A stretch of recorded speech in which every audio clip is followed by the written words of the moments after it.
بیسەران و بینەران سڵاوتان لێبێت من ئیبراهیم زیادم پێ خۆشحاڵم جارێکی دیکەش بە خزمەتی ئێوەی عەزیز و خۆشەوی شاد دەبمەوە. ئەم منداڵە جوانانەی کە ئێوە دەیبینن ماوەی چەند مانگێک ڕاهێنانیان کردووە، بەشداری خولێکیان کردووە، لە خولەکە فێری زمانەکان بوونە، زمانی عەرەبی و ئینگلیزی و لە پاڵەوەدا زمانی کوردیان خوێندووە، فێری پیتەکان بوونە و هەروە وانەی پەروەردەییان خوێندووە. جا من ئەمڕۆ پرسیاریان لێ دەکەم با بزانم فێری چی بوونە. ئێوەش بیسەر و بینەرمان بن، لەگەڵمان نابن.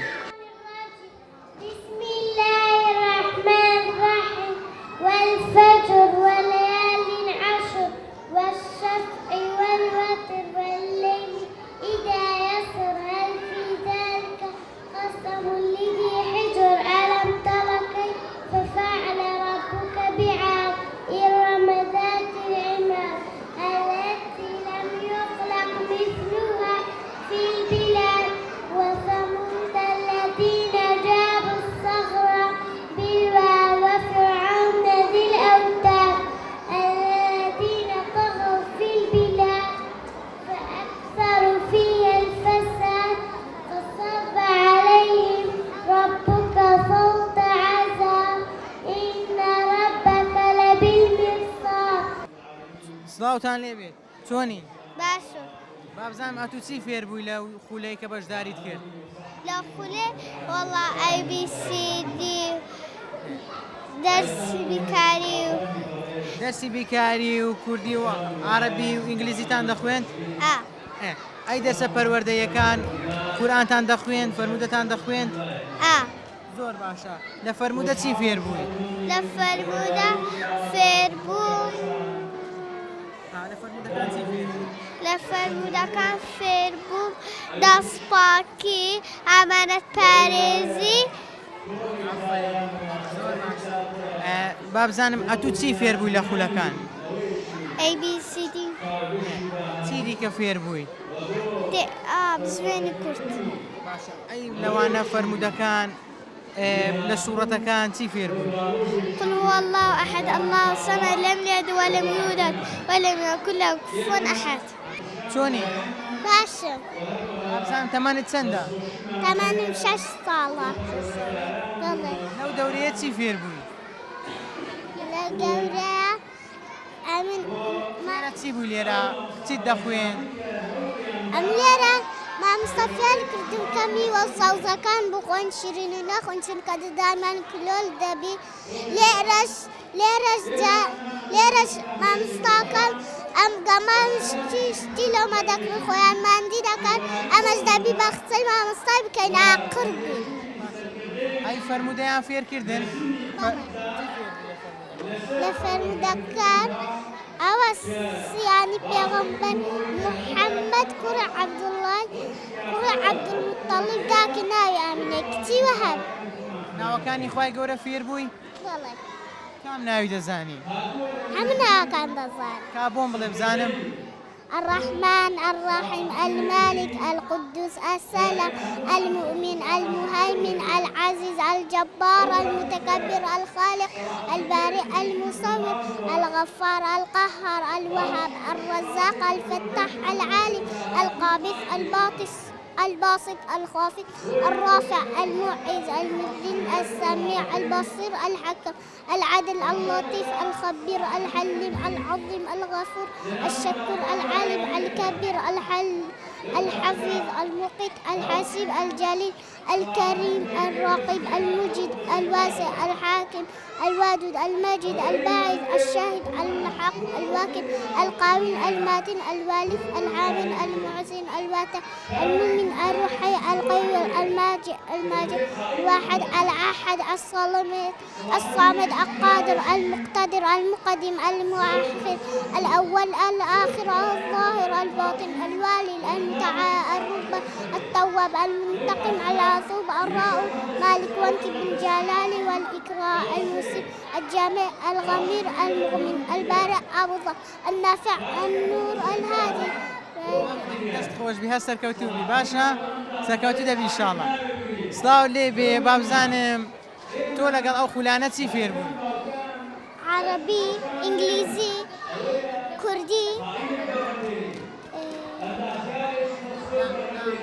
عربی چی فێر بووی فێرەتیان کردی فێرە حرفەکانی عربی بووی پیتەکانی عربی فێر بووی ئەی لە ئینگلیزی فێرە چی بووی هەموو ئەوەکانم لەبەرە لە تەرەکانی ئینگلیزی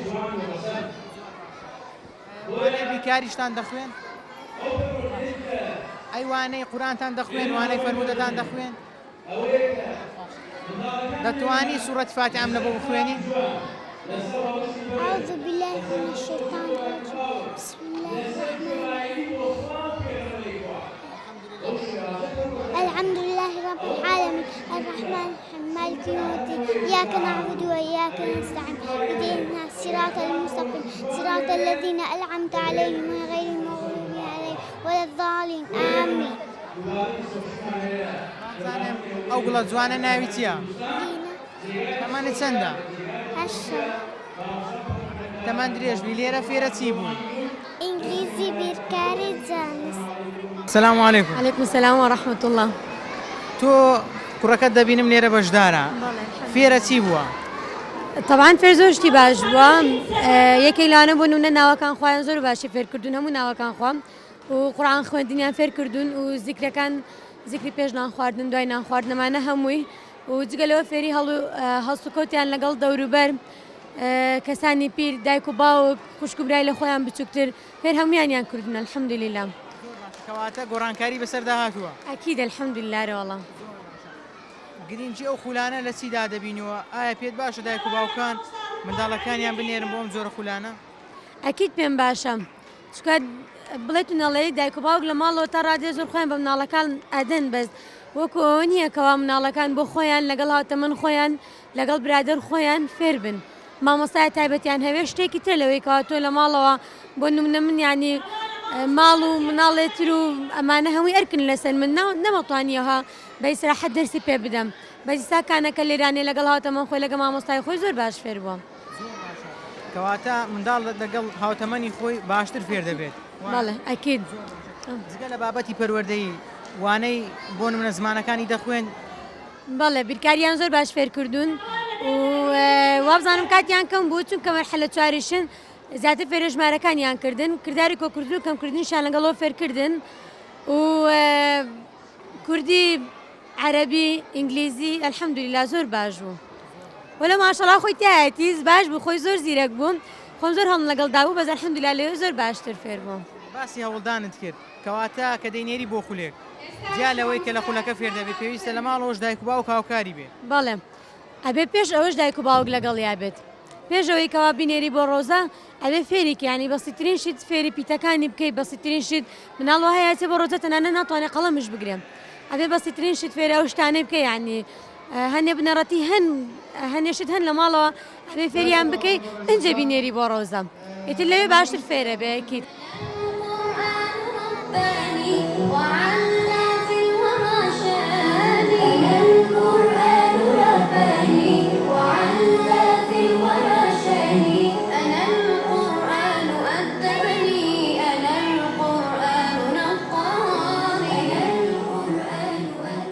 بابزانم چێت بەشداری لەم خولە کردووە و ئایا منداڵەکەی تۆ ئیسفادەی کردیان کچەکەم بەشداری کردیا بەڵێ زۆر زۆر ئیسفادەی کردیا زۆر فەرقی کردیانی هەم لە ئادابی ماڵەوە لەگەڵ من هەم لە ڕووی تربێتەوە هەم لە ڕووی قورئان خوێندنەوە ناوە شتێکی دەریان کە دێتەوە یان لە ڕووی حەدیث و شتەوە چەند حەدیث و شتیان فێر کردیا زۆر زۆر باشە کە دەهاتەوە چەند دڵخۆش بوو کاتێک فەرمودەکانی فێرکرا بوو کاتێک فەرمودەکانی دەزانی چەند هەست دەکرد ئەو منداڵە دڵخۆشە وڵا زۆر زۆر بەعەزەلە بوو شەوێ بنوی و سبەینە زوو دابێتەوە بستەوە شتێکە فێر بین یعنی ئەمە جاروا بوو شتێکمان دەکردێ گودا نابیەوە بۆ نمونە دەچوونە مارەداکەم یەکسەر هەموو جارە دەرکەی دەکەینەوە دەچین دەگو نابی کەس بستە ژورێ تا سێ جار لە دەرکەی نەدەین یعنی ئەو جاو حالات یعنی شتیل و ڕاست دەکردینەوە بەخۆی ئەوەی دەکرد یعنی هەستمان پێکرد بوو گۆڕانکاری کردیان کەواتە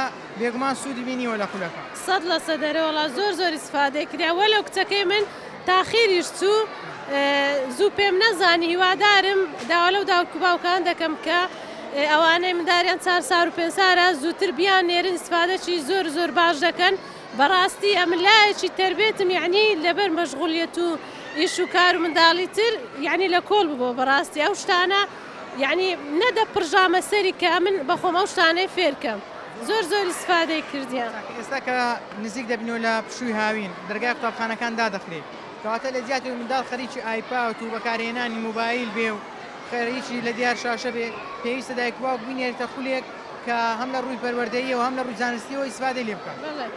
بەڵێ زۆر پێویستە کە منداڵەکان نەکەری تەمەنی ڕەوزەوانە ئەوانەی یعنی بنەڕەتی و ئەوەی ناوەندی ئەوانەش پێویستە یعنی خولیان پێ بکرێت پەروەردەی بیچ لانی دینی بی قورآن و شتیان فێرکەن و یعنی لە هەموو خولەکان وەبی خۆیان پێ بگەێنن بنەڕەتێکی تۆکمەیان هەبیتن.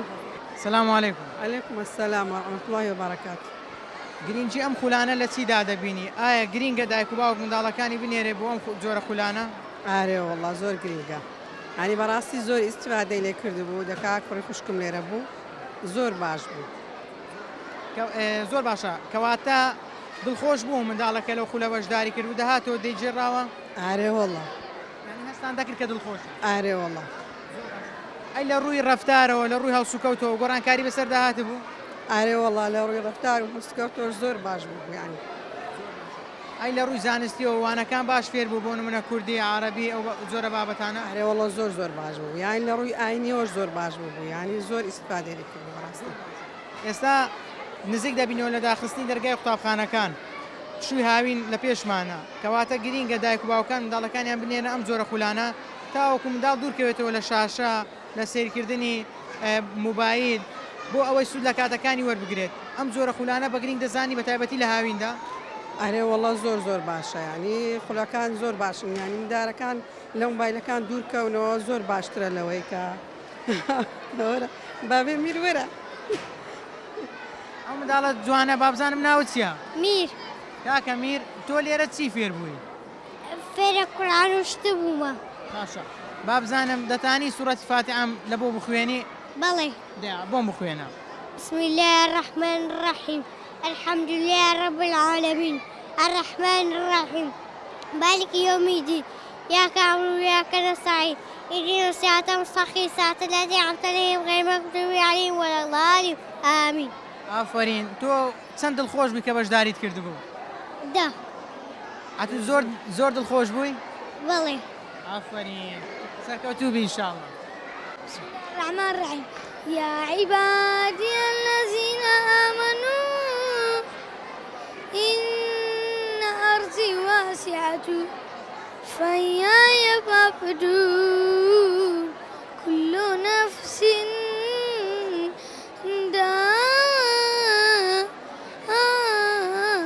ذائقة الموت صدق الله العظيم.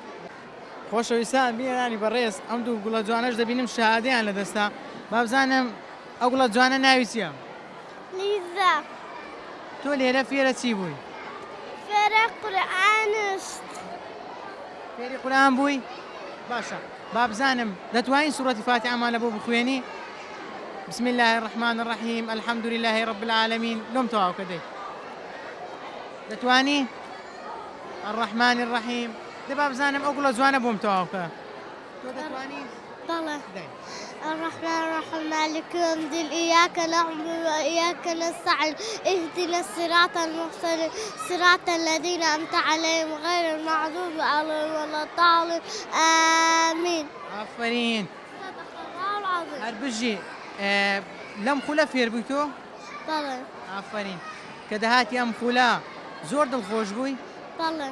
باشە لێرە چی فێر بووی چیتان دەخوێن؟ قورئان و دەرس و ئەو شتانە. زۆر باشە وانەی فەرموودەتان دەخوێن؟ بەڵێ. ئێستا هیچ فەرموودەکرد لەبیرە لە بۆم باسکەی؟ دەی فەرموودەکرد. اللهم لا سهل إلا ما جعلته سهلا وأنت تجعل العز إذا شئت سهلا.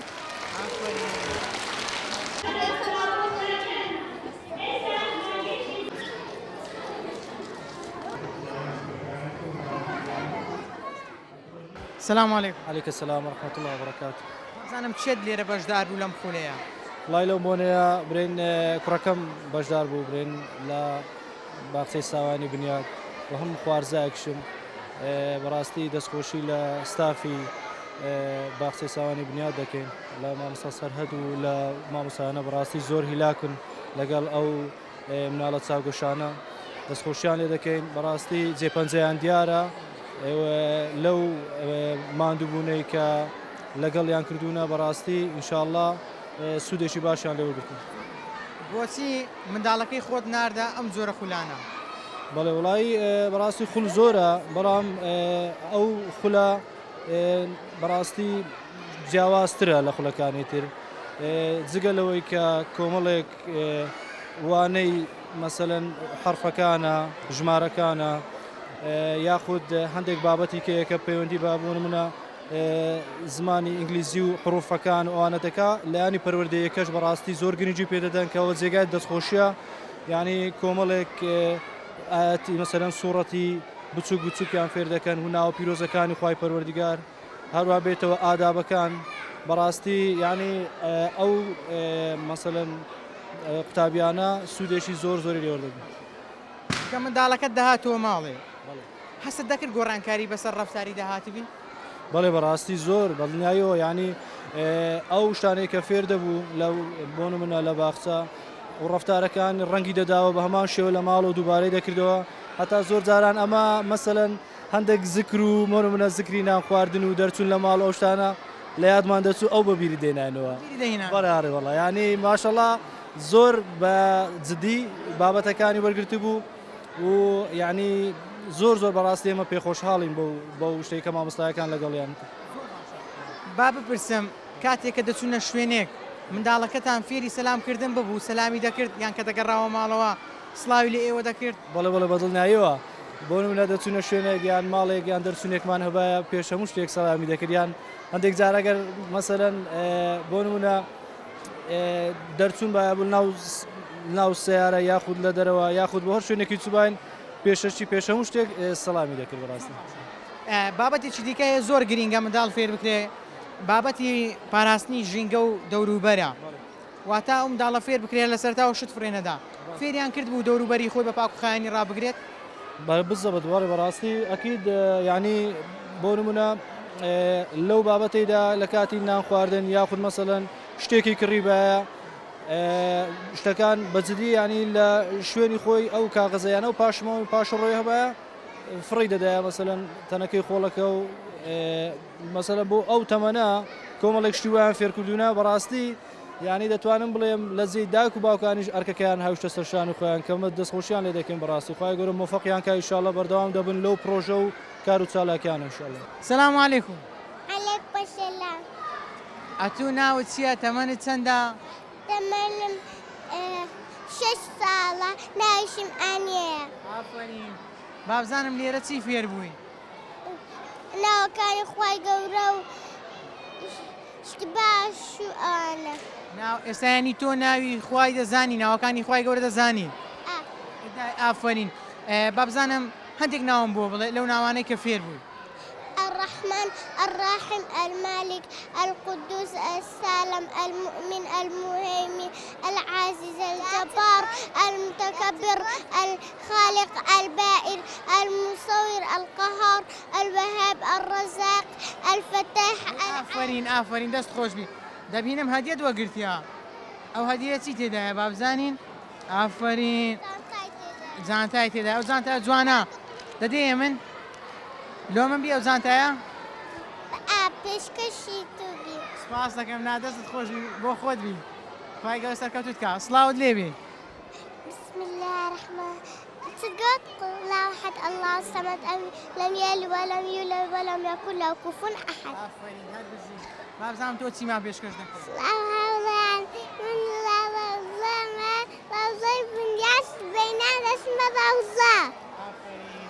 سلام عەلەیکوم. وعليكم السلام ورحمة الله وبركاته. تۆ تەمەنت چەند ساڵە؟ 6. ئافەرین تۆ لێرە چی فێر بووی لەم خولە؟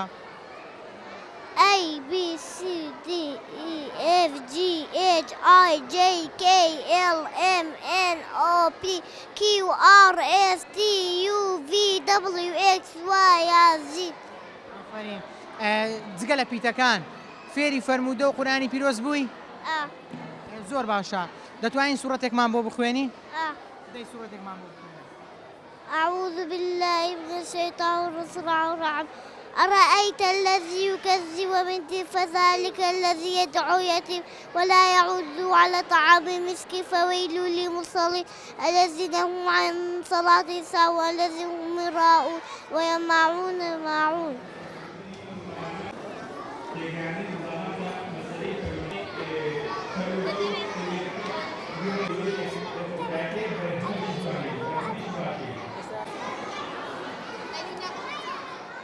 چیمان پێشکەش دەکەی ئەوڕۆ قرآني في قلب ذناني ونور حياتي في كل أوقاتي لا أنسى قرآني. السلام عليكم. وعليكم السلام ورحمة الله وبركاته. والصلاة والسلام على رسول الله. سرتا خوش حالم كأورو سرداني أقسم كدوة لباقتي بنياد الحمد لله أقسم يعني فرقش زوري كده لصافي يصير هم لروي تربيته هم لروي فربيداني آيني أم كله براسي زور سركوتو بكا بوتا هوي بدوان أم دالانا آسر وشم ميدان برسكنو. کەواتەوەکو باوکەک ئەم جۆرە خولانت پێت چۆنا کە بە تایبەتی باوکان دایکان لە پشووی هاویندا منداڵەکانیان بنێرنە خول منداڵەکان دوورکەونەوە لە شاشە دوورکەونەوە لە بەکارهێنانی موبایل. والله الحمد لله يعني زوري فرقه يعني أم دالانا هاينان هيز شكارة شان هلا مالونا حظ كم هم دايك يعني باوكيك هاني مدالكان يم بدن بتوانن مدالكان يم بنير بوم باقسانه بو زياتر أسر وشمبيلان برسلت. وەکو باوکەک چەند دڵخۆشی منداڵەکەت لە شوێنێکی وا دەبینیەوە. والله الحمد لله زور دڵخۆشم کە ئەم باقچەی بنیاز فێرە زۆر شتیان کردینە زیاتر لە ڕووی دینیەوە. دەسمە لای منداڵەکەت سەلام عەلەیکوم. وعليكم السلام ورحمة تۆ ناوت چییە تەمەنت چەندە؟ الله. تەمەنت چەندە؟ 4 ساڵی؟ ئافرین. لێرە فێری چی بووی فێرە چیان کردی مامۆستایەکانت فێرە چ شتێکیان کردی؟ فێری فەرموودەیان کردی؟ فێری قورئانیشیان کردی؟ زۆر باشە تۆ چیمان پێشکەش دەکەی ئەمڕۆ؟ شتێکمان پێشکەش بکە. الله لا إله إلا هو الحي القيوم لا تأخذه سنة ولا نوم له ما في السماوات وما في الأرض من ذا الذي يشفع عنده إلا بإذنه يعلم ما بين أيديهم وما خلفهم ولا يحيطون بشيء من علمه إلا بما شاء وسع الكرسي السماوات والأرض ولا يؤوده حفظهما وهو العلي العظيم. السلام عليكم. ورحمة الله وبركاته. ئافرین. تۆ لەم خولە چی فێر بووی مامۆستاکان فێرە چیان کردی؟ سورة إخلاص. ئەی ئافرین دەبا بزانم سوورەتی خلاص دەزانی بۆ مان بخوێنی؟ بسم الله الرحمن الرحيم الحمد بسم الله الرحمن الرحيم قل هو الله أحد. قل الله أحد الله الصمد لم يلد ولم يولد ولم يكن له كفوا أحد. هەر برژی ئافرین تەمەند درێژ بی با بزانم کە دەچیەوە ماڵ سەلام دەکەی لە داک و بابت؟ سەلامیان لێ دەکەی؟ ئافرین ئەی چەندێک داک و بابی خۆت خۆش دەوێ؟ زۆر خۆش دەوێ؟ زۆر باشە لەو خولە فێریان کردی ڕێزە داک و بابت بگری ڕێزە کەسی گەورە بگری فێریان کردی؟ ئافرین. سەلام عەلەیکوم. عليك السلام ورحمة الله وبركاته بخير بن. ئەم جۆرە خولانە سوودی چییە بۆ منداڵان بۆ بە تایبەتی لە هاویناندا؟ بەڕاستی مەوەستمان لەوێ منداڵک پەروەردە بکەین کە لە دوا ڕۆژدا داک و بابەکان پێیان ماندووە نەبن و زیاتر هەدەفیمە ئەوەیە بەنامە پەروەردەیەکان پێشەش بکەین بەو منداڵانە. دایک و باوکەکان کە دەهاتنەوە چیان بە ئێوە دەگوت لە شێوازی وانەگوتنەوەکان ڕازی بوون دەستخۆشییان هەبوو بۆ ئێوە؟